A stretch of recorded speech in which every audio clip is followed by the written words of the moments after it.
Di kapoy ko, oy. Di kapoy ko kalkal sa cellphone sa kumana. Niya mong ibili diri, ah. Di. Siguro nga alam mo, nga, nag-upload ko na ng video diri sa iyang account. Kaya human na. Human na ako, gi-check up ang iyang cellphone. O kaloyan sa Diyos, wala gid ko nakita. Okay, ang kani ba, trending kayo niya, sintibo, kadlaw dyan din ako. I mean, whole day dyan din ako, magsibalik-balik sa akong feed. So, medyo na-trigger sad ko. Dili man, na-trigger ko tungkol sa experience na ako before. Di pa ko ganana na magapil-apil kong input. I mean, hatag-hatag kong thoughts about this and that. Kay busy pa ang life dirty. Busy pa ang life.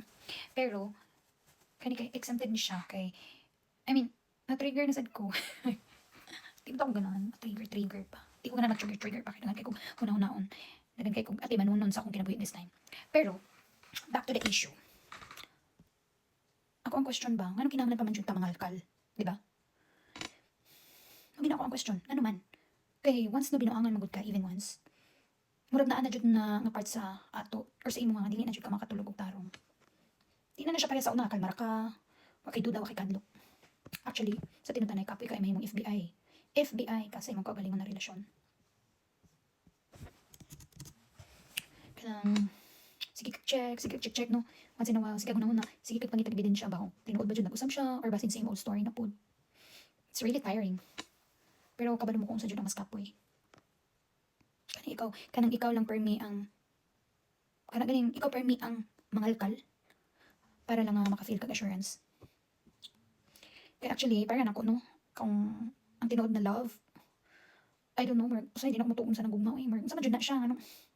Kaya ang ipakita nila love ka, kulang na lang sahod ka, liguan ka, ungitan ka. Pero, kung ang real love siguro, no? Ang real love. Kanang dili na unta ka mangitag proof everyday ba?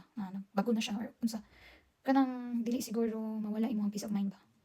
When we say peace of mind, kana siguro makatulog ka nga, dire-diretso imong tulog, gikan sa gabi hantos buntag. Di ka makalit lang kag mata in the middle of the night kay, hala, akong i-check yung cellphone. Minana ba? Matag amaw. Kagi man na. Kay kung nakay kalinaw, dili gid ta mangalkal sa tinuod-anay. Yeah. Sitag mangalkal, basin wala na jud di tay kalinaw.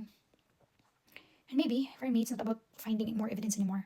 More, di na lang imo na, kamahita kag ebidensya, maybe because this time, gusto na nimong pilihon na mong self. Kung makasakop ka, maybe this is the right time for you to let go, to move on. Abot ba ako sa point ngayon, Ana? One time, or time will come, rather. Time will come. Maabot ka sa point ngayon, Ana, nga dili na ebidensya, giyungit na sa imo ang proof nga wag gyapon siya kabago. Ano siya? Choose yourself. Know your worth. Ingon pa sila.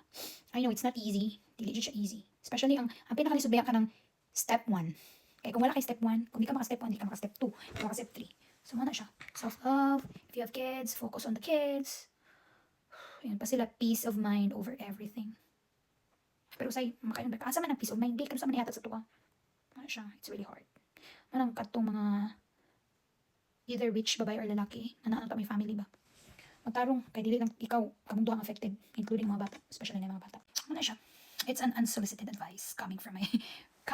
I had the same experience before. Not really that before, do kaya na kay. It's not, even until now, actually nagsuffer. Even until now, nagsuffer paghapon me, mga bata, sa effects sa sitwasyon na mo.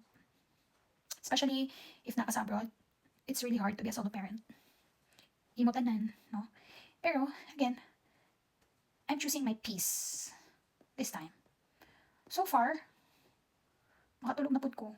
Akong gilet go tanan, everything. So, nakita ba yun ako ang difference? Sometimes makaingon ko, what if balikan na lang na ako kay para ma-okay akong life there, especially if naka sa abroad, need yun nimo ang partner nimo kay para nakay kanang nakikahati tanan sa bills, sa pag-atiman sa mga bata, tanan. Pero kung ang kapalit po ang bayad po ni Ana is di po kakatulog kay magsige na lang po kag pangalkal sa balik. Okay na sa cellphone.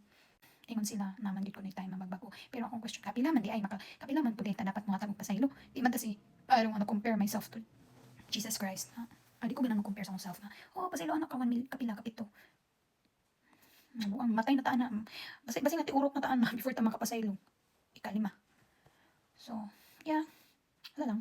Just sharing my thoughts about this time. Kaya medyo na-trigger na sad ko, especially this time. Lisod kayong kahimtang diri kay solo parent ko. Ako atanan. Especially if mga eskwela mga bata.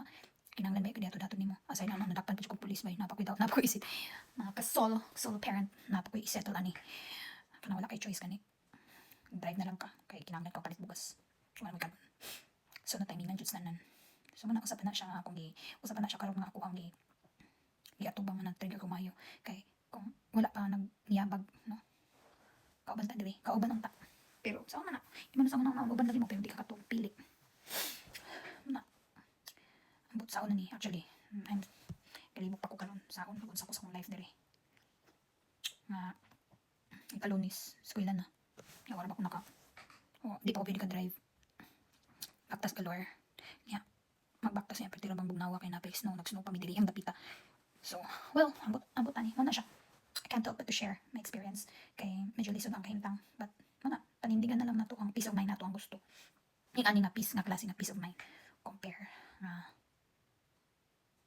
nakay kauban pero mana di ka katulog po pili choose your battle ingon pa sila ano magbattle pa man tapoy ano siya actually karon ko lang sa kong assignment pag-battle matiwas ako